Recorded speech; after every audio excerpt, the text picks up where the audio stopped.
On the early morning of June 6, 1944, a gray sky lies over the coast of Normandy.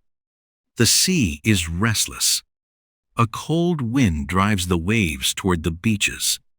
But what is gathering in these hours is far more than just a military maneuver. It is the beginning of an operation that was meant to change the fate of the world. Off the French coast lies the largest invasion fleet humanity has ever seen. Thousands of ships, from huge battleships to small landing craft, fill the English Channel. Above them, aircraft circle. The thunder of the guns roars without pause, and inside the bellies of the boats sit young men, many barely older than 20. Their faces are tense, their hands clutch rifles, some quietly murmur prayers, others stare silently into the rough sea. Each of them knows that the next minutes will decide between survival and death. They have come to overcome one of the most heavily fortified coastlines in the world. Hitler had the so-called Atlantic Wall built. It was a bulwark of bunkers, barbed wire, anti-tank obstacles, and mines created to destroy every attacker while still in the water. And yet, on this day, the Allies dare to take this step because Europe, trapped under the swastika, needs liberation. The war has been raging for almost 5 years. Since 1940, France has been under German occupation. Belgium and the Netherlands have fallen, as have Poland and Norway. Great Britain has held out alone. The Soviet Union is fighting desperately in the East, and since 1941, the United States has also entered the war. But all of that is not enough. To overthrow Hitler, there must be a return to Western Europe with a blow that can no longer be stopped. In this moment, on this wind-whipped coast, the hope of millions rests on the shoulders of the men in the boats. For the oppressed people in France, for families who have lived for years in fears and darkness, every shot and every approaching boat means the possibility that freedom is returning. For the soldiers, however, it is a path into the unknown, a step out into the deadly fire of German machine guns. Many of them will not reach the beach. Some will fall in the water before their feet even touch the soil of France. But precisely because of this day remains unforgettable to this day. It is not only the beginning of the liberation of Europe, but also a symbol of courage, determination, and willingness to sacrifice. June 6, 1944, shows what human beings are capable of when they rise together against tyranny and oppression. But it also shows the tragedy of war. Thousands dead within a few hours, burning villages, a bloody beach on which heroism and despair flow inseparably into one another. This day changed Europe, and it did so at a price that must never be forgotten. To understand why June 6, 1944 was so decisive for Europe, we must go back a few years. The Second World War had long since spread over the continent like a black shadow. Since 1939, Hitler's Wehrmacht had rushed from victory to victory, overrunning countries, tearing down borders, and overthrowing governments. Poland, Norway, Denmark, Belgium, the Netherlands, and Luxembourg had all fallen within only a few weeks. France, once one of the most powerful nations in the world, capitulated in June 1940. One part of the country was directly occupied. The other, the so-called Vichy regime, stood under German control. In one blow, the map of Europe had been redrawn, and Germany ruled over almost the entire west of the continent. Great Britain remained the only country standing firm. Winston Churchill swore never to give up, even when the situation seemed hopeless. The Battle of Britain in 1940 had shown that Hitler's power was not infinite. The Royal Air Force was able to repel the German bombing attacks and thus save the island from invasion. But Great Britain could not wage a war of liberation alone. It needed allies. These allies finally entered the stage, with the United States' entry into the war in 1941. The Japanese attack on Pearl Harbor had drawn the United States into the global conflict. Germany and Italy immediately declared war on the United States as well. This placed the three great allies, the United States, Great Britain, and the Soviet Union, side by side against the Axis powers. But however different these partners were, their common goal was clear. Hitler's Germany had to be defeated. The decisive question was only how. Since 1941, the Soviet Union had been pressing for a second front. Millions of Soviet soldiers were fighting in the east against the German Wehrmacht, which was tied down in gigantic battles from Stalingrad to Kursk. Stalin repeatedly demanded that his Western League finally attack in Western Europe as well, in order to take pressure off his troops. But the United States and Great Britain hesitated. A landing operation too early could have ended in disaster, as the tragic experiences at Dieppe in 1942 had shown, where a Canadian-led force was almost completely destroyed within only a few hours. Nevertheless, it was clear that without an invasion of Western Europe, the war could not be won. Air raids and submarine battles in the Atlantic could weaken Germany, but they would not bring the Reich down. Hitler had to be confronted on the European mainland. From 1943 onward, after the successes in North Africa and the landing in Italy, planning began for the greatest military undertaking of all time, Operation Overlord. The prehistory of D-Day is therefore also a story of pressure, expectations, and hope. Millions of people in occupied countries waited longingly for the moment when Allied soldiers would finally set foot on European soil again. Every small report, every radio message, every rumor about an approaching landing was a spark of hope in a world of oppression. At the same time, the Allies knew that failure was not an option. A failed invasion would not only have cost hundreds of thousands of lives, but also prolonged the war for years, with unimaginable consequences. That is why the landing in Normandy was not simply a military operation. It was the answer to years of darkness, the fulfillment of the promise that the democracies would return to liberate Europe from tyranny. June 6, 1944, was the result of a long development and the only hope of ending the war. When German troops marched into Paris in the summer of 1940, an era of freedom ended for millions of people. From one day to the next, Europe was no longer the continent of proud nations, but an empire under Hitler's rule. Swastika flags fluttered in the streets. Soldiers marched through foreign cities, and the population had to learn to live with the reality of occupation. Especially in France, the full harshness of this new order became visible. German officers requisitioned houses, controlled food, and determined daily life. The inhabitants received ration cards and had to survive on rations that were barely enough to live on. Butter, meat, and sugar became rare, while unimaginable prices were demanded on the black market. Many families went hungry, and winter brought additional hardship. But hunger was not the only torment.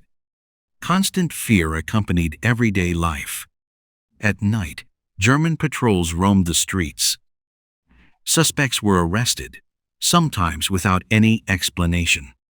the Gestapo combed through the cities, searched for resistance fighters, listened to conversations, and spread terror through arbitrary executions. Anyone who had the courage to distribute leaflets or pass on messages from the underground risked torture or death. At the same time, the regime reached deep into the lives of young people.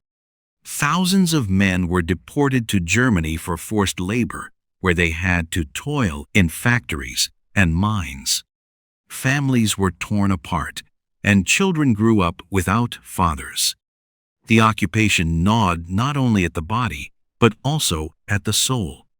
Yet, despite this oppression, resistance stirred. In cellars and back rooms, men and women met to write leaflets, collect weapons, and smuggle information to the Allies. They called themselves the Resistance. They were farmers, teachers, students, priests, and workers. Some blew up railway tracks to stop German transports. Others hid Jewish families or helped downed pilots escape. Their courage was a silent protest against helplessness, and it kept alive the hope that one day freedom would return. Meanwhile, life in the cities was full of contradiction. Cafes were open, cinemas showed films, trains ran, yet over everything lay the feeling of foreign rule. A wrong word could mean death, a wrong gesture betrayal. Many French people came to terms with the occupation. Some even collaborated. Others remained silent in order to survive. Europe under the swastika was a continent of contrasts. On one side was seemingly ordered life, on the other side, terror, hunger, and oppression. Millions of people waited for a sign that this time would end. For them, the prospect of an invasion was not only a military event, but a promise that tyranny could not last forever. Thus, occupied Europe became a world of fear and hope at the same time. Fear of daily repression, hope for the return of freedom. That is exactly why D-Day was more than just a battle. For me, it was the day on which their silent prayers became reality. The landing in Normandy was not a spontaneous decision, but the result of years of deliberations, agreements, and strategies. As early as 1942, when the United States had only been at war for a few months, people were already thinking about a return to Europe. But the Allies knew that such an operation would be one of the most complex and risky in all military history. A single mistake could cost hundreds of thousands of soldiers their lives and decisively change the fate of the war. The generals and politicians faced enormous questions. Where should they land? When was the right time? Which troops should participate? What technology was necessary? And how could Hitler's defenses be overcome? Each of these points required endless discussions, plans, and rehearsals. First came the question of location. Many expected a landing near Calais, the shortest route across the English Channel. But precisely because of that, this section was especially heavily fortified. Instead, the choice fell on Normandy, a region with broad beaches suitable for landing craft and with a position that allowed the Allies to advance both westward and eastward. It was a decision full of risk. Normandy was farther away, the approach was more dangerous, but surprise could be decisive.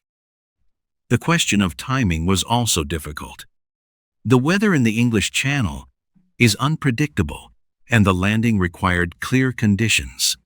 Calm seas, enough daylight, a certain phase of the moon for the paratroopers, and a certain tide level for the landing craft. Only a few days each month met these requirements. Finally, June 5, 1944, was chosen as the date, but bad weather forced a delay of one day. On the morning of June 6, it was to happen. The planning ran under the code name Operation Overlord, and it required a level of cooperations that had never existed before. American, British, Canadian, French, and many other units had to be coordinated. Hundreds of thousands of soldiers were trained, ships were built, weapons delivered, and supply lines created. Entire coastal areas of England turned into training grounds, where landings were practiced, tanks tested, and parachute jumps trained. At the top stood General Dwight D. Eisenhower, a man with calm authority, whose greatest strength did not lie in detailed planning, but in bringing together different nations and personalities. Beside him, Field Marshal Bernard Montgomery, the British commander, and a large number of other generals played decisive roles. They all knew that this undertaking was more than a battle. It was the hope for an end to the war. Operation Overlord was therefore not only a matter of military logistics, but also a political signal. It showed the oppressed peoples of Europe that the Allies were not only speaking, but acting. Every radio message from London, every secret message to the resistance, carried the same message: we are coming. But as vast as the planning was, the Allies knew that another key lay in deception.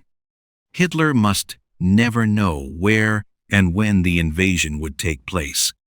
That is why, alongside the preparations, a second game was staged. A game of lies, decoys, and false trails, designed to mislead the Germans. This game was called Operation Fortitude, and it would make D-Day possible. As large and careful as the plans for the landing in Normandy were, they would hardly have succeeded if the Germans had learned beforehand of the Allies' true intentions. Hitler and his generals knew that an invasion was coming. The only question was, where? To exploit this uncertainty, the Allies launched one of the most refined deception operations in military history, Operation Fortitude. The idea was as simple as it was brilliant. The Germans were supposed to believe that the attack would not take place in Normandy, but in the Pas de Calais, the coastal section closest to England. There, the crossing was shortest. The roads to Germany led directly into the Reich, and it was only logical that the Allies would choose exactly that route. Hitler himself was convinced that Calais had to be the target. The Allies made use of precisely this conviction. To make the deception credible, they built a fake army, the 1st U.S. Army Group, supposedly under the command of General George Patton. In the eyes of the Germans, Patton was the most aggressive and capable American commander, and the news that he was supposedly gathering troops in southern England for an invasion seemed only logical. But this army did not really exist. It consisted of inflatable tanks, wooden aircraft, false radio traffic, and improvised camps that looked real from the air. Entire radio stations broadcast fabricated messages that created the impression that hundreds of thousands of soldiers were waiting there for deployment. British intelligence also played a decisive role. With a network of double agents who fed Germany seemingly valuable information, the deception was perfected. Every step, every movement that the Germans observed confirmed their own prejudice. The attack would take place at Calais. Even when the landing in Normandy had already begun, many German generals still held on to this belief and refused to pull reserves away from Calais. Alongside the great strategic deception, there were countless small tricks. Aircraft dropped strips of aluminum foil to confuse radar systems. Commandos secretly landed on coasts only to leave traces that looked like preparations for an invasion. Seemingly harmless radio messages, rumors in occupied cities, even forged maps. Everything served one goal: to confuse the Germans and prevent them from moving their forces to Normandy in time. The effect was enormous. Hitler kept his strongest armored divisions near Calais even weeks after the actual landing. He was convinced that Normandy was only a diversion and that the real blow was still to come. This judgment saved the lives of countless Allied soldiers and gave the invasion troops time to strengthen their beachhead. Operation Fortitude was, therefore, more than just a secondary plan. It was a masterpiece of cunning, deception, and psychological warfare. Without it, D-Day might have failed in the hail of bullets from German armored divisions. But thanks to this gigantic illusion, the Allies were able to gain the decisive advantage, the element of surprise. When the Allies developed their plans for returning to Europe, it was clear to them that the greatest opponent would not only be the Wehrmacht itself, but also the fortress Hitler had built along the coasts of Western Europe. The so-called Atlantic Wall. This gigantic defensive system stretched from Norway to the French-Spanish border and was meant to make the Third Reich invincible. In Hitler's propaganda, the Atlantic Wall was an impenetrable barrier, a wall of steel and concrete against any invasion. In reality, the Atlantic Wall was a mixture of reality and illusion. Along the coast, thousands of bunkers, gun positions, and shelters were built, especially in strategically important regions such as Calais or Normandy. Huge defensive systems were constructed. Concrete bunkers with walls meters thick rose from the dunes, with cannons inside that could threaten ships far out at sea. Minefields and barbed wire barriers were laid, while anti-tank traps and so-called beach obstacles were intended to smash landing craft and tanks on the beach. But reality often looked different from the way Hitler described it in speeches. Much was still unfinished, and some sections were only provisionally secured. Construction consumed enormous amounts of concrete, steel, and labor, and often there was simply a shortage of material.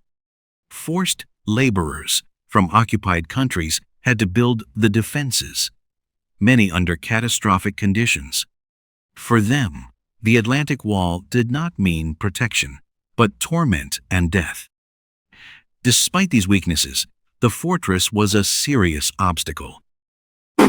In Normandy especially, the German defenders had months to expand their positions. Machine gun nests were arranged so that they could cover entire sections of beach with crossfire. Artillery guns lay hidden in camouflage and could destroy landing craft as they approached. Every possible landing site was filled with concrete blocks, anti-tank obstacles, and wooden stakes that lurked invisibly in the water at high tide. At the head of the defense stood Field Marshal Erwin Rommel, the Desert Fox. After his successes in North Africa, he had been deployed in the West to secure the coastline. Rommel was convinced that an invasion could only be stopped in the first hours.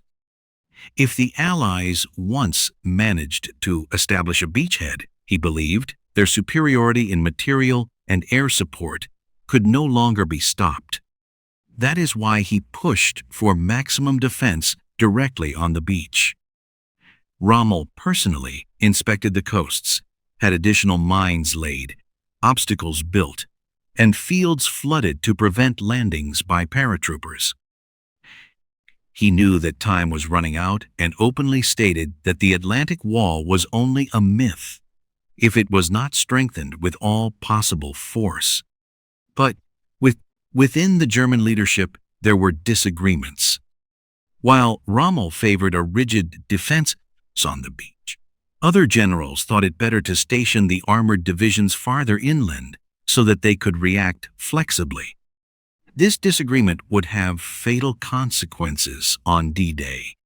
For the Allies, the Atlantic Wall was a nightmare, present in every training manual and every planning room. The soldiers knew that they would run onto beaches filled with mines and into a hail of bullets. They knew that every meter would have to be fought for in order to survive, and yet this fortress also contained a weakness. It could not foresee the scale of the attack. It could not break the will of the men to keep moving forward despite all obstacles. Thus, the Atlantic Wall became a symbol of Hitler's delusions of grandeur, a gigantic structure that was supposed to appear insurmountable, but in the end was beaten down by determination, courage, and overwhelming force. When people today think of D-Day, they often see images of American soldiers traveling toward the coast in landing craft at Omaha or Utah Beach. But the army that stepped into Normandy on June 6, 1944, was far more than just an American force. It was an army made up of many nations, called together to achieve one goal: the liberation of Europe. At the front stood the American soldiers, more than 70,000 men of the U.S. Army were in action that day. They came from all parts of the country: farm boys from Iowa, students from New York, miners from Pennsylvania. Many of them had never seen Europe before. Some were abroad for the first time in their lives. For them, Normandy was a foreign land. But they knew that their mission was decisive for the fate of the world. Beside them fought the British, almost as numerous, shaped by years of resistance. They had experienced the German Luftwaffe over their cities. They had survived the darkness of the Blitz, and now they brought their experience to the battlefield. At Gold and Sword Beach, they stormed ashore, supported by their famous tanks, Hobart's Funnies, which had been specially developed to overcome obstacles, clear mines, and lay bridges. The Canadians played a central role. At Juno Beach, more than 14,000 Canadian soldiers landed. Many of them were young, full of energy and pride, ready to make their contribution.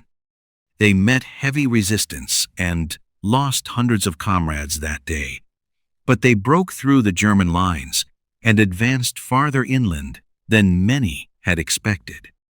Yet D-Day was not only an operation of the great nations. Smaller countries also played their part. Norwegians, Poles, Czechs, Belgians, Dutchmen, and even Luxembourgers fought side by side with the Allies.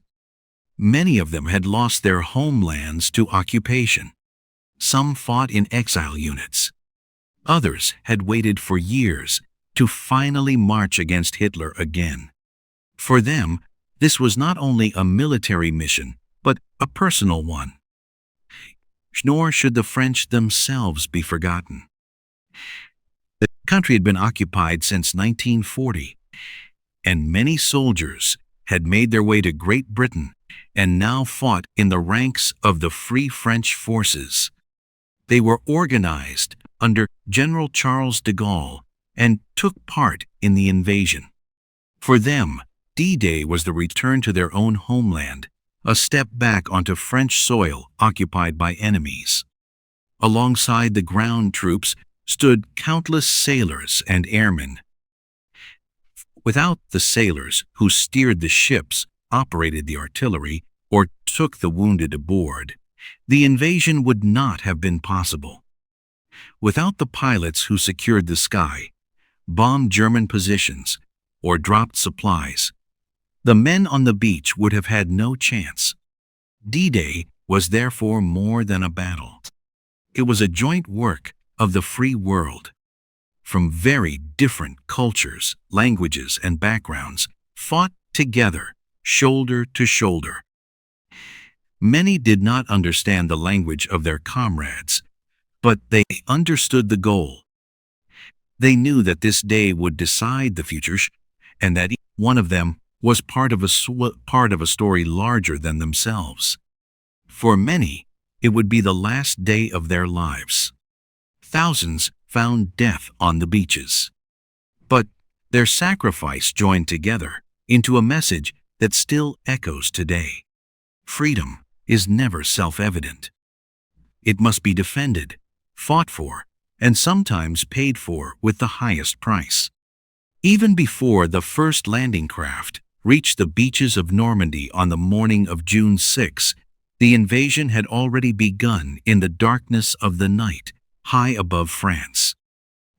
Thousands of paratroopers of the American 82nd and 101st Airborne Divisions, along with British and Canadian airborne units, jumped behind German lines. Their mission was enormous and risky at the same time. They were to secure bridges, block roads, destroy radio stations, and delay the German advance toward the beaches. The men who jumped from the aircraft that night were heavily loaded. Along with weapons and ammunition, they carried parachute packs, equipment, and often more than 40 kilograms of weight. In the dim light of the cabins, they stared at the red lamps above the doors that would signal the moment to jump. Some prayed, others held photos of their families in their hands. Still, others tried to break the tension with black humor.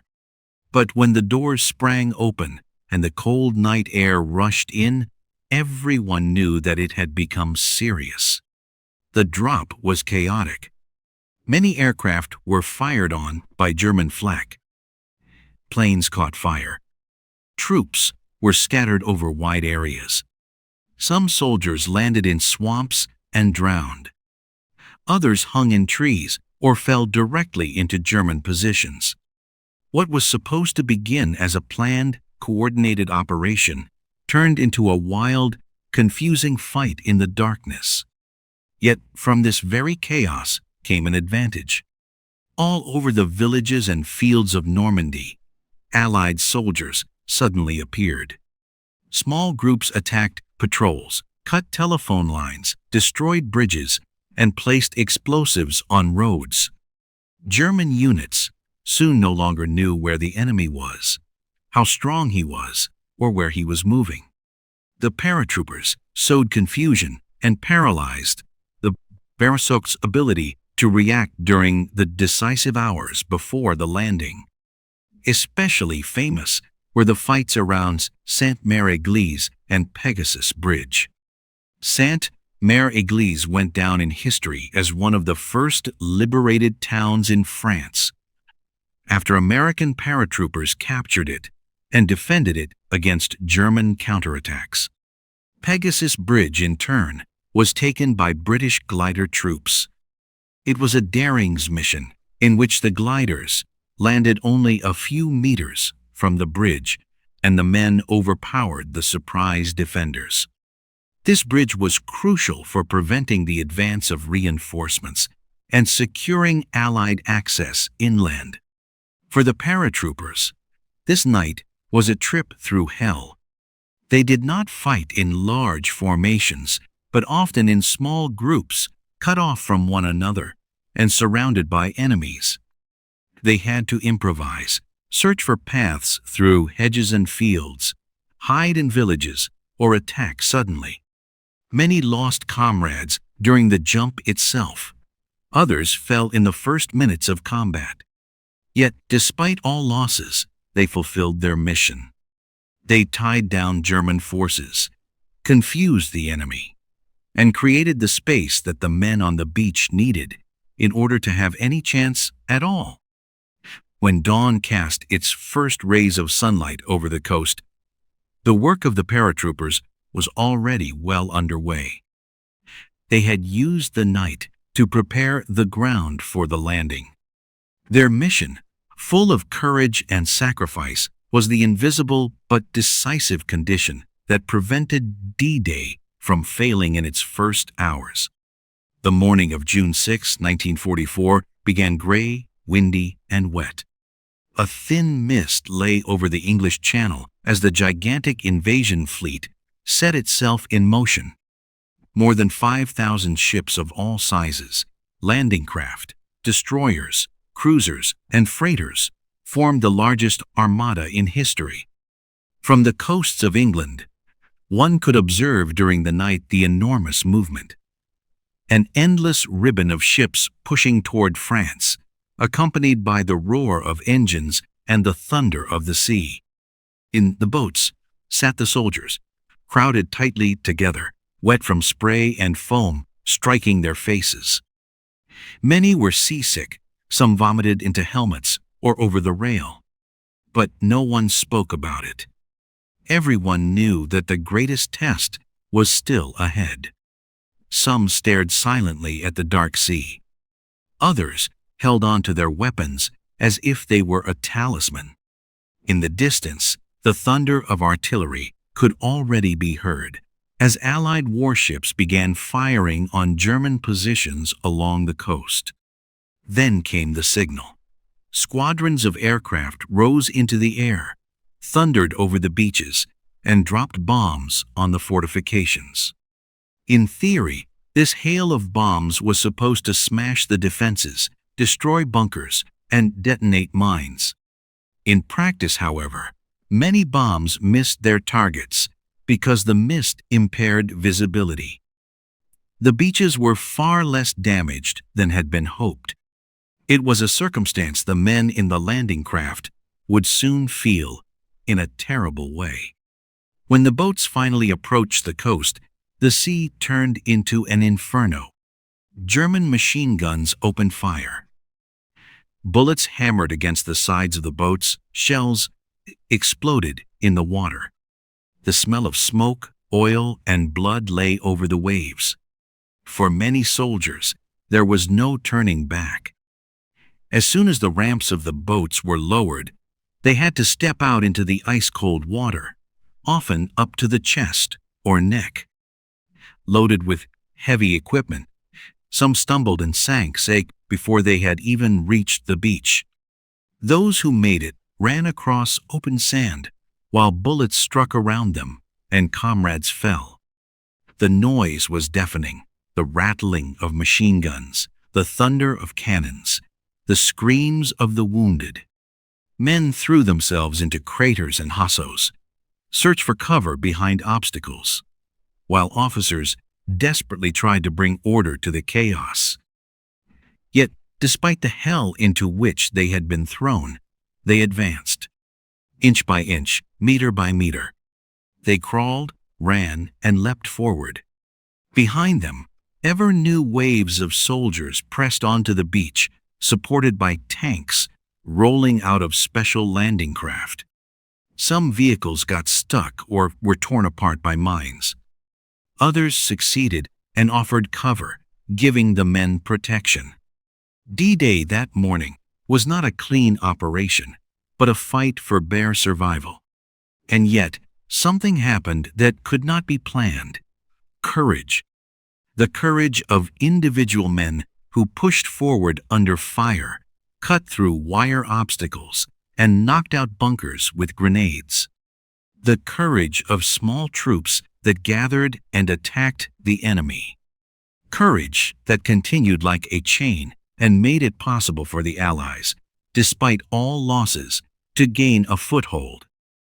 At dawn on June 6, 1944, the greatest invasion in history began, and with it, the struggle for the future of Europe. Of all 5 beaches where the Allies landed on June 6, 1944, Utah Beach was the one where luck was most strongly on the side of the attackers.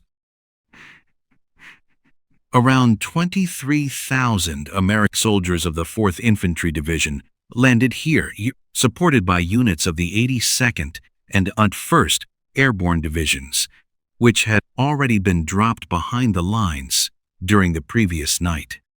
In fact, the landing had been planned differently. Because of strong currents and navigation errors, the boats put the men ashore more than a kilometer south of the intended section. In a situation that could easily have led to chaos and confusion, however, the advantage of this mishap became clear. Exactly where the soldiers went ashore, the German defense was weaker than expected. When the first waves reached the beach, they were indeed met by machine gun fire, but resistance was comparatively light. Unlike at Bloody Omaha Beach, the men were quickly able to find cover and overcome obstacles. Within only a few hours, they had secured the beach and began advancing inland. An important factor was cooperation with the paratroopers, who had been dropped the night before.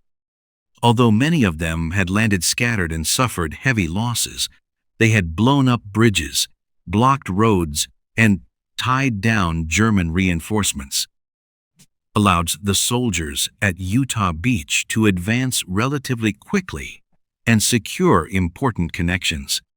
The commander of the landing troops, General Theodore Roosevelt Jr., son of the former U.S. president, played a special role. Despite severe arthritis and health problems, he insisted on going ashore with the first wave. When he realized that the landing had taken place far from the planned point, he is said to have calmly stated, "We'll start the war from right here." His decision not to go back, but to move forward immediately, contributed significantly to the success. Utah Beach still cost lives, around 200 casualties that day. But in relation to the size of the operation and to what comrades at other beaches had to endure, the losses were comparatively low. That is why Utah Beach went down in history as the Lucky Beach. From here, the Americans were able to secure an important beachhead and make contact with the paratroopers fighting inland. Utah Beach thus became not only a tactical success, but also a moral one. It proved that the landing was possible, that the gigantic invasion did not have to fail in the fire of the Atlantic Wall. While Utah Beach seemed comparatively merciful to the Americans, Omaha Beach became a synonym for suffering, sacrifice, and unimaginable bravery. Here, on the morning of June 6, 1944, around 34,000 soldiers of the 1st and 29th U.S. Infantry Divisions landed. The beach was about 8 kilometers long, framed by steep bluffs and filled with obstacles. And precisely here waited one of the most heavily fortified German defensive lines of the entire Atlantic Wall. The German troops, mostly members of the 352nd Infantry Division, were battle-hardened and had prepared their positions well. In bunkers and casemates lay machine guns that covered the beach sections with crossfire. Mortars and artillery were positioned so that they could target every landing craft. The beach itself was packed with mines, barbed wire, and wooden stakes meant to stop tanks and vehicles. When the first waves of landing craft touched the beach, a true inferno broke loose.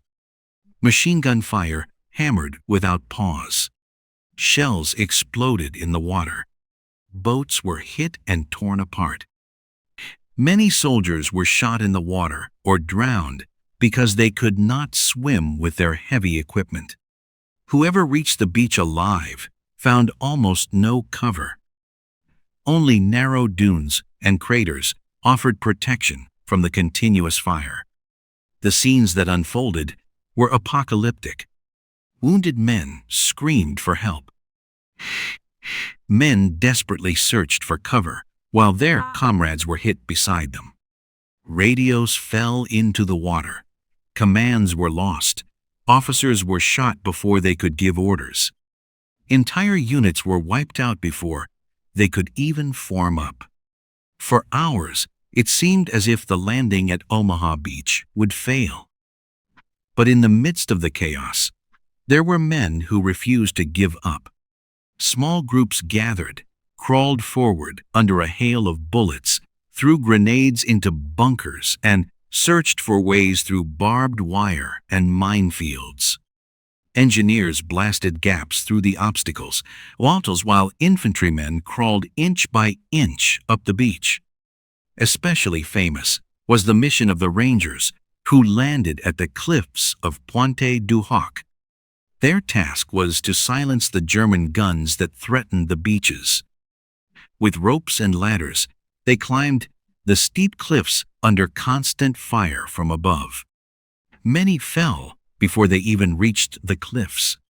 But the survivors captured the positions and fulfilled their mission, even though they themselves suffered the heaviest losses. By the end of the day, the Americans had actually managed to hold a beachhead. But the price was terrible. Around 2,400 men became casualties at Omaha Beach, killed, wounded, or missing.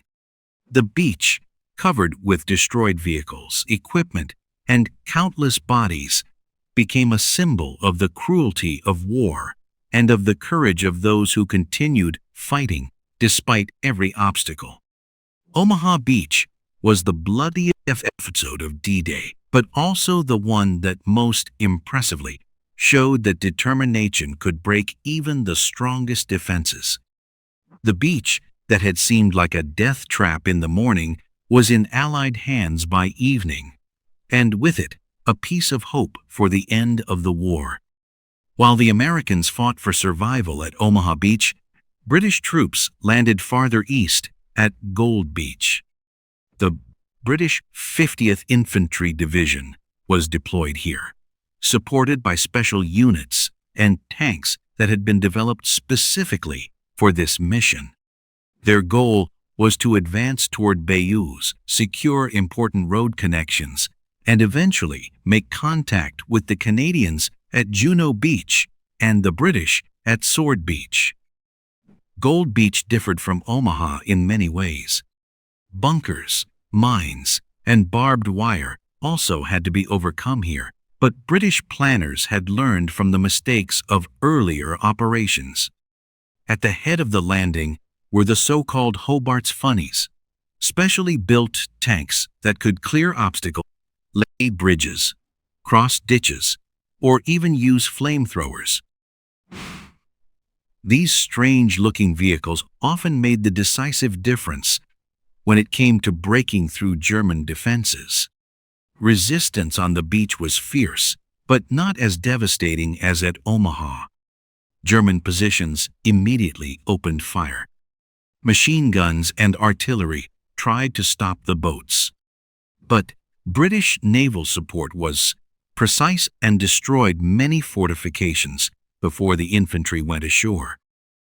Step by step, the men worked their way from the beach inland. Especially difficult was the capture of the village of La Hamel, where a strong Sielz-built German strong point lay. Here, British troops fought bitterly, supported by their special tanks, until they were finally able to eliminate the defenders. This victory opened the way for further advance. By evening, the British at Gold Beach had made considerable progress. They advanced several kilometers inland, secured important roads, and stood close to Bayeux, which would be liberated by the Allies shortly afterward. In this way, they had largely achieved their goal. It was a success that placed additional pressure on the German defenders. Nevertheless, the price was high. Hundreds of British soldiers were killed or wounded. But compared with Omaha, the beachhead looked relatively stable, and the advance went faster than expected. Gold Beach thus became a central building block of the invasion, from which the Allies could combine their forces and expand further east and west. For the British soldiers, this day meant not only military success, but also a moment of satisfaction. After years of bombing war, after the threat of a German invasion of their own island, they now stood on French soil themselves and began the reconquest of Europe.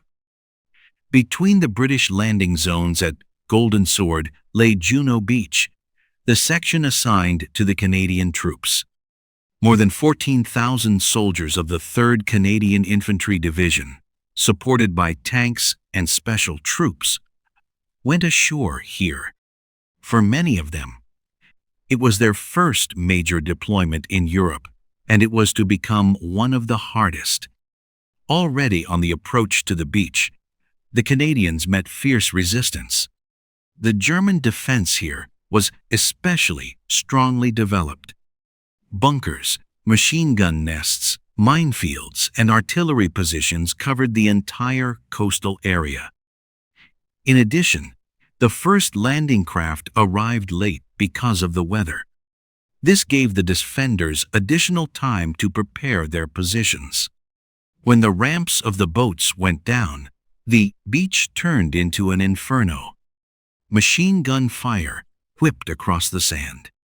Shells tore craters into the ranks of the attackers. Many soldiers were hit while still in the water. Others became caught in barbed wire or disappeared in mine explosions. In the first minutes, the first wave lost nearly half of its men in some sectors, a devastating rate that recalled the scenes at Omaha. And yet, the Canadians did not give up. With incredible determination, they fought their way forward, threw themselves into cover, blew up obstacles, and attacked bunkers. Supported by tanks that had made it ashore despite the obstacles, they succeeded in overwhelming the German positions piece by piece. Especially impressive was the action of small groups that moved independently, used gaps, and achieved the breakthrough with courage and initiative. By midday on June 6, the Canadians had left the beach behind and were pushing inland. They took several villages, destroyed German positions, and pushed farther north.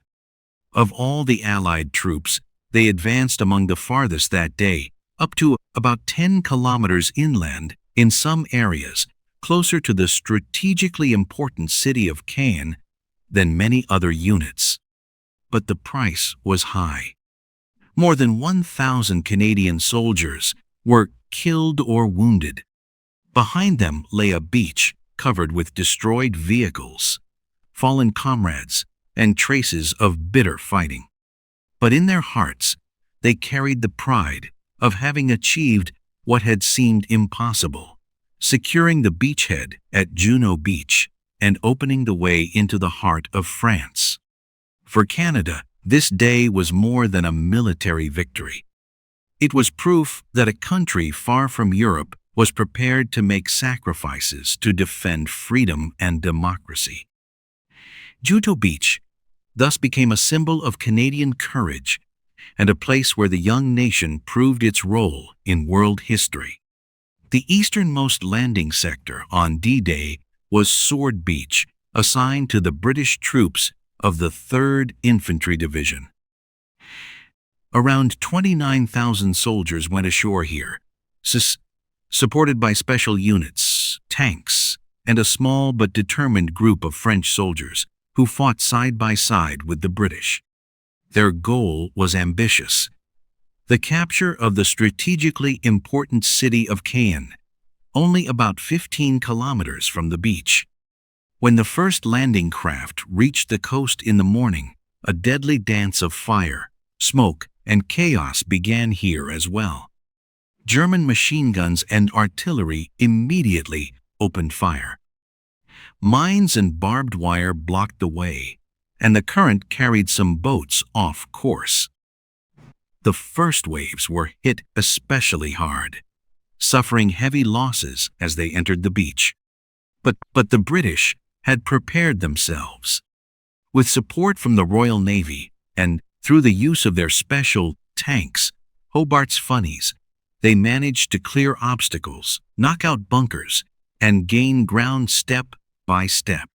Scottish regiments, accompanied by bagpipers, whose music gave the men courage, stormed the beach.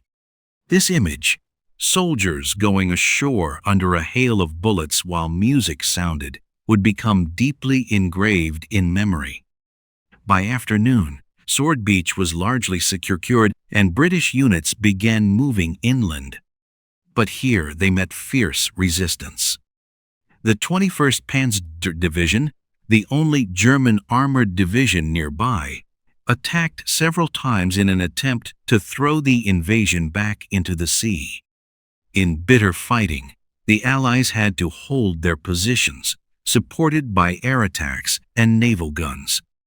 The actual objective of the day, the capture of Cannes, could not be achieved. The Germans defended the city with all their strength, and it would remain fought over for weeks.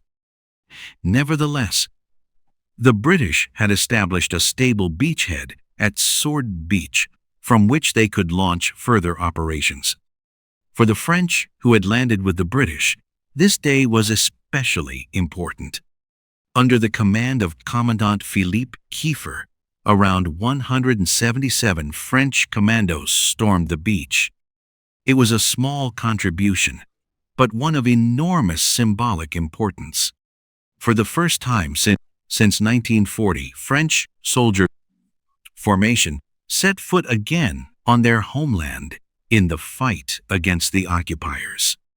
Sword Beach therefore stood for the courage, determination, and international character of the invasion. British, Scots, and French fought this beach, and they opened the road that would eventually lead to Cannes and beyond. The price was high, but the goal, establishing a foothold in Europe, had been achieved. After the beaches were secured on June 6, the real battle for Normandy began, and it would prove just as difficult as the landing itself. The Allies had established their beachheads, but the way inland did not lead across open plains. It led through a landscape that would become hell for attackers, the so-called bocage. The bocage was a labyrinth of narrow fields surrounded by high hedges and earth embankments. These hedges, often several meters thick and lined with deep ditches, had grown over centuries and offered ideal defensive positions. For the farmers of Normandy, they were protection for fields and livestock. For the soldiers of the Wehrmacht, they became natural fortresses. Every field road, every village, could become a deadly ambush. For the American and British troops who came from more open landscapes, this hedge war was a nightmare. Tanks could hardly maneuver because they were blocked by the hedges. Infantry had to fight their way through narrow passages, while German machine guns and snipers waited perfectly camouflaged. Often the enemy could not be seen before he opened fire. Entire units were cut down within minutes. In addition, the Germans moved some of their best troops into Normandy. Armored divisions, including the feared 12th SS Panzer Division, Hitlerjugend, and the Panzer-Lehr Division, soon arrived. Their soldiers were young, fanatical, and well-equipped. Supported by heavy tanks, such as the Tiger and Panther, they made every Allied advance costly. The Allies had to learn how to deal with this new kind of fighting. Engineers built special devices for tanks, so-called rhino tanks, which used welded steel prongs to break through hedges. Infantry and tanks worked more closely together. Artillery and air support were used deliberately to destroy German positions. But all of this happened slowly, with heavy losses and under enormous strain. For weeks, the battle raged in the bocage, village by village, hedge by hedge. For the soldiers, it was a war of nervous exhaustion. Every step could trigger a mine, every hedge could hide an ambush. The enemy was invisible, the danger everywhere. Many veterans described the bocage as one of the most wearing experiences of their lives, worse even than the beaches, because here no clear goal was visible, only endless bloody small battles. And yet the Allies succeeded in advancing slowly but steadily. With every village captured, with every line broken, the German hope of throwing the invasion back into the sea faded. The Hedge War demanded a terrible surprise, but it prepared the way for the great offensives that were soon to follow: Operation Cobra in the American sector, and the battles for Caen among the British and Canadians.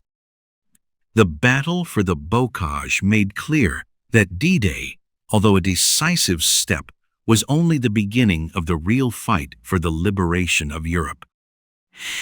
While Allied soldiers fought on the beaches and worked their way painfully through the bocages, there were people in the cities, villages, and forests of Normandy who had secretly worked toward this moment for years. The fighters of the resistance. They were not an army in the classical sense, but farmers, teachers, students, workers, priests, and ordinary citizens who had decided not to bow to the occupation. Their weapons were rarely modern. Often they were old rifles, stolen pistols, or homemade explosives. But their greatest strength was concealment. They were part of the population, invisible and yet dangerous. The resistance had already played an important role before D-Day. They gathered information about German troop movements, drew maps of fortifications, reported supply routes, and radio stations. Through risky missions, they delivered this information to the Allies, often by secret radio sets or through couriers whose risked their lives on every journey. Even a suspicion could mean prison, torture, or death, and yet they continued. In the days around D-Day, their work reached a peak. After secret codes were broadcast to France by the BBC, the resistance intensified its acts of sabotage. Bridges were blown up, trains derailed, telephone lines cut. Entire railway lines were put out of action, so German reinforcements could not reach the front in time. Roads were blocked, vehicles attacked, supplies stolen. Every attack meant another small piece of confusion, and together they were decisive for the success of the invasion. Especially in Normandy, the resistance helped the Allied paratroopers. Many groups made contact with the soldiers who had been dropped, hid them, guided them through forests, or supplied them with maps.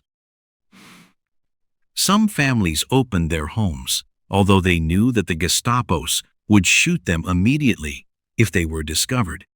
It was an act of courage and sacrifice that happened in silence. But without it, the Allies would have had a much harder fight. Yet the price was high.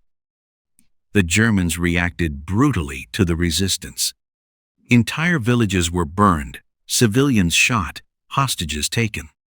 In Oradour-sur-Glane, far from Normandy, the scale of the cruelty became visible. More than 600 inhabitants were murdered by an SS unit, men, women, and children. This massacre stood as an example of the suffering the resistance took upon itself, but also of the fear of the occupiers, who sensed that control was slipping away. The resistance was not the great army Hitler feared, but it was an invisible network that weakened his power. They were the helpers in the shadows, who quietly ensured that D-Day was not won only on the beaches, but also on the roads, bridges, and rails of occupied France. For many fighters, the summer of 1944 meant the end of a years-long nightmare. As the Allies advanced, they came out openly, put on their armbands with the Cross of Lorraine, and took up arms side by side with regular troops. At last they could fight freely, no longer in the shadows, but in the light of liberation. When reports of the landings in Normandy reached Hitler's headquarters in the early hours of June 6, 1944, the reaction was anything but decisive. Hitler had taken medication the previous night and was sleeping deeply, so his generals initially did not wake him. At a moment when every hour decided the fate of Europe, Hitler lay asleep while thousands of men were risking their lives on the beaches of Normandy. Even more serious was the confusion within the German leadership. For months, they had expected an Allied invasion, but no one knew where it would take place. Many generals were convinced that Normandy was only a diversion and that the real attack would come in the Pas de Calais. This belief was the result of the Allies' masterful deception, Operation Fortitude. Even when reports about the scale of the fighting in Normandy increased, some generals stubbornly held to the assumption that the true target was still ahead. Hitler himself shared this view. He was convinced that Calais was the logical target of the Allies, and therefore he refused to withdraw the armored divisions stationed there. These divisions, including some of the strongest and best-equipped troops, remained inactive while fierce fighting raged in Normandy. It was a misjudgment that gave the Allies the time they needed to secure and reinforce their beachheads. Added to this was the problem of command authority. German armored reserves could not be deployed without Hitler's explicit approval. Because he slept at first and later hesitated, decisive hours were lost. Field Marshal Rommel, who had organized the coastal defense, was not even present at that moment. He had taken leave to celebrate his wife's birthday, believing that the bad weather would make a landing impossible in the next few days. When Hitler finally became active, he made decisions that did not improve the course of the battle, but made it worse. Instead of throwing the armored forces together against the beaches, they were used in fragments. Attacks came late, were poorly coordinated, and often lacked sufficient air support. The Allies, who had meanwhile strengthened their positions, were able to repel these attacks. The combination of deception, rigid thinking, and Hitler's tendency to control every strategic decision himself meant that the Germans missed their greatest chance to throw the invasion back into the sea, at the beach. While Allied soldiers sacrificed blood and courage, time was wasted on the German side. Time that saved the invasion. For many historians, this is exactly the decisive point. Not only the strength and determination of the Allies, but also the confusion and wrong decisions of the German leadership made the success of D-Day possible. The day on which Europe regained its freedom was also a day on which Hitler's weaknesses became obvious: stubbornness, mistrust, and a fatal clinging to false beliefs. June 6, 1944, went down in history as a day of hope and courage, but it was also a day of suffering. Victory on the beaches of Normandy was bought at a high price, a price paid in blood, tears, and destruction. The first hours alone demanded a terrible toll. At Omaha Beach, where the Americans landed in the crossfire of German machine guns, around 2,400 civilians became casualties, killed, wounded, or missing. At the other beaches, Utah, Gold, Juno, and Sword, hundreds of soldiers also lost their lives or were wounded. In total, the Allies counted more than 10,000 casualties on D-Day alone, including more than 4,000 confirmed dead. For every family that lost a son, brother, or father, this day was indeed a step toward the liberation of Europe, but at the same time a personal disaster that left wounds that never healed. The civilian populations also paid a high price. The bombings intended to prepare the way for the landings struck not only bunkers and positions, but also villages and towns. Houses burned. Entire streets were reduced to rubble and ash. In Normandy, thousands of French civilians were killed. Around the time of the invasion, farmers, children, and old people, victims of a battle that was supposed to bring them freedom. The German side also suffered heavy losses. Many young men, often poorly equipped and exhausted by years of war, fought to the end because they knew no retreat. For them, D-Day meant the beginning of the end, and for many, the end of life itself. The beaches and fields of France became mass graves in which Germans and Allies, liberators and occupiers, lay side by side. But the price of victory was visible not only in numbers. The destruction of the landscape, the ruins of the villages, the streams of civilian refugees, all of this shaped the image of Normandy in the summer of 1944. Fields were mined, bridges destroyed, roads impassable. Families who had suffered for years under occupation now had to endure suffering again while the war literally passed through their homes. And yet, amid the destruction, there were also moments of hope. French villagers embraced their liberators. Children waved gratefully to the soldiers. Women shared bread and wine, even though they themselves had barely anything. These scenes made the soldiers understand that their sacrifice had not been in vain, that behind all the suffering, the light of freedom was waiting. D-Day, therefore, remains a day full of contradictions, a day of triumph, but also one of the bloodiest days of the war, a day that brought Europe liberation, but at the same time cost countless lives. The price of victory was high, but it laid the foundation for the end of National Socialist rule. After the bitter fighting in Normandy, after the breakout from the Bocage and Operation Cobra in the American sector, Allied troops began pushing deep inland in the late summer of 1944. Villages and towns that had stood under the swastika for years were liberated. The advance gained momentum, and soon all eyes turned to the heart of France, Paris. Paris was more than just a capital. It was a symbol of culture, history, and freedom. Since 1940, German soldiers had ruled the streets of the city. The image of the Wehrmacht marching under the Arc de Triomphe had become an icon of occupation. But now the opposite was to happen. Paris was to become a symbol of liberation. As early as August 1944, unrest began in the city itself. The resistance organized uprisings.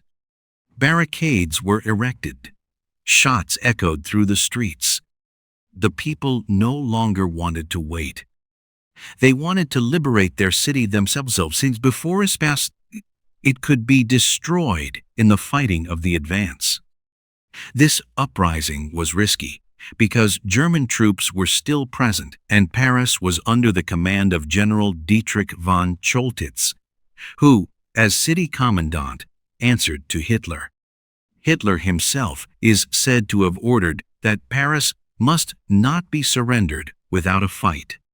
If the city were to fall, then it should fall destroyed, with bridges blown up, buildings burned, and monuments ruined. Paris must not fall into enemy hands intact, he is said to have declared. But von Choltitz, who understood the senselessness and cruelty of this order, quietly resisted. He decided not to destroy the city, but ultimately to hand it over to the Allies. On August 25, 1944, Allied units entered Paris in force. Their head were French soldiers of the 2nd Armored Division, under General Philippe Leclerc. For the population, it was the moment they had waited for 4 years. Crowds streamed into the streets, raised the tricolor from windows, kissed, and embraced the liberators. It was an intoxication of joy, a collective exhale after years of oppression. On the same day, Charles de Gaulle delivered a famous speech at the Hôtel de Ville. In a firm voice, he declared that Paris was liberated, liberated by itself, liberated by its people, with the support of the armies of France, with the support of all France fighting. His words gave the liberation a national dignity that brought France back onto the political stage. The liberation of Paris was not the greatest military operation of the war, and yet it was of priceless symbolic importance. It showed that the nightmare of occupation was ending. It was a signal to all of Europe that freedom could return, and it marked a decisive step on the road to victory over the Third Reich.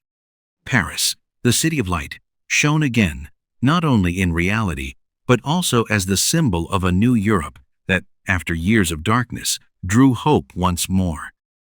June 6, 1944, now lies many decades in the past, yet its meaning remains alive to this day. D-Day was not only a military operation, it was a turning point in world history. It marked the beginning of the end of National Socialist Germany, the step toward the liberation of Europe, and the birth of a new order that still shapes the continent today. For the Allies, success in Normandy proved that cooperation could be stronger than any tyranny. Americans, Britons, Canadians, French, Poles, Norwegians, and many other nations fought side by side, united not by language or origin, but by a common goal: freedom. This international solidarity laid the foundation for the Europe that would arise after the war, and for the close partnership between the United States and Western Europe. But the echo of D-Day does not exist only in political or strategic terms.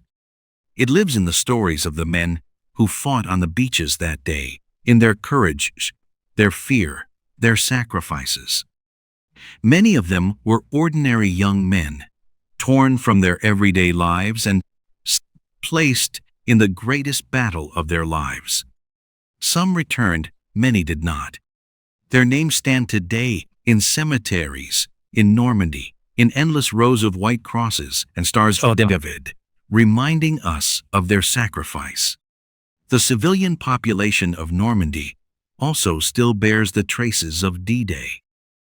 In many villages, monuments remember the liberators. Museums preserve the history, and every year, people from around the world gather to honor the day. For the inhabitants, June 6 was a day of joy, but also a day of pain, because with freedom came destruction, death, and suffering. Why does D-Day remain unforgettable? Because it shows us how fragile freedom is and how much courage and willingness to sacrifice are needed to defend it. It reminds us that history does not move toward good by itself, but through the actions of people who are prepared to risk everything. Today, when veterans tell their memories or younger generations visit the beaches, D-Day becomes a memorial against war and oppression, but also a symbol of hope and unity. June 6, 1944, remains a day that changed Europe forever and whose legacy will accompany us for a long time.